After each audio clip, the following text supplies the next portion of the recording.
By 1970, the Kinks were able to reach a whole new audience with the success of their hit song Lola. The song went top 5 in the UK and top 10 in America. When I was in college, Lola came out and it was like, the Kinks?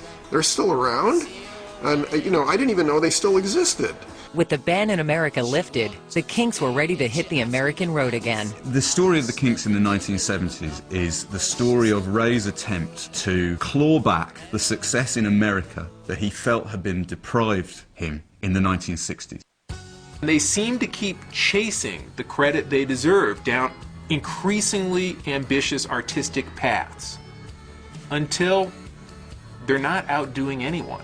They're not outdoing themselves. Lola was a huge hit single, but writing hit singles were becoming few and far between for Ray. What you find as a result of that is that the Kinks LPs throughout the 1970s are a very uneven listening experience. It's almost like Ray doesn't want to write hit singles. Lola's success was followed by a string of 6 poorly received albums. Muswell Hillbillies, Everybody's in Showbiz, Preservation Act 1, Preservation Act 2, Soap Opera, and Schoolboys in Disgrace. So for me, there's only one thing that I want to be assured of.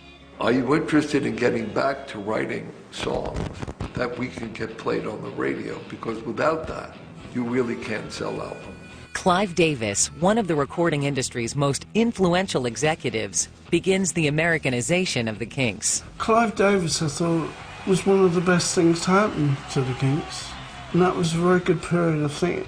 And it helped Ray sort of become a bit less sort of up his own arse. When we got together, we had much greater success in the United States than they were able to enjoy in the UK. Arista Records got a hold of it and said, you should really be a big arena act.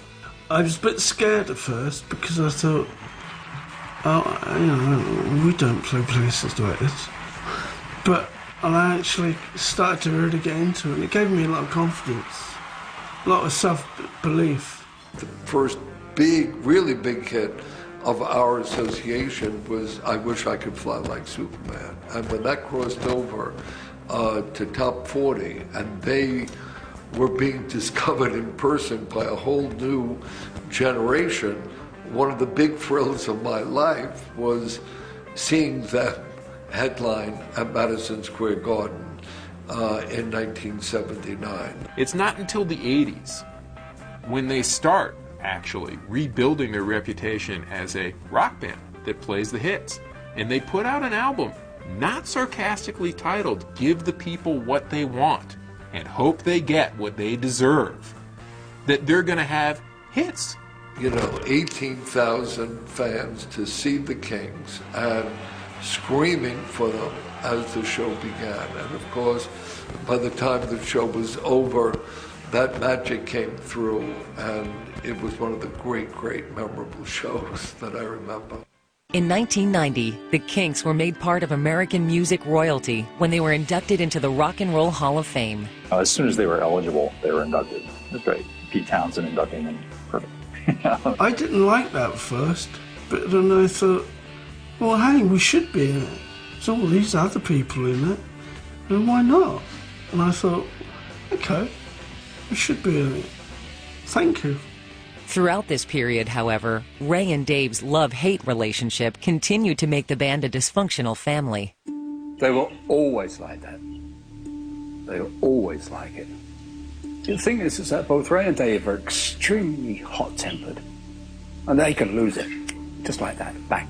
All Kinks music is all grown out of family and love and emotions and all the experiences. They've had fights on stage. They've, he said things that he probably thought were jokes on stage, but were, really incredibly cruel. It is love-hate to some extent.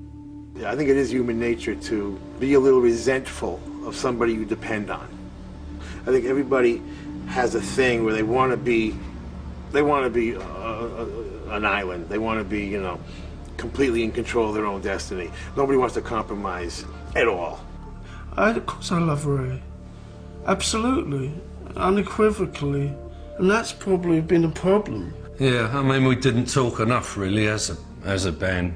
Everyone had individual sort of ideas of what should happen, what shouldn't happen. Ray Davies, you know, there's a part of him that wants people around him in a situation of relative equality. You know, he wants people to stand up to him and tell him things, but on the other hand, he doesn't want that at all. I'd just like to say that I think that I thought Ray could have been a little bit more generous with my creative input and help over the years. And he has his problems with me sometimes, but that's inevitable.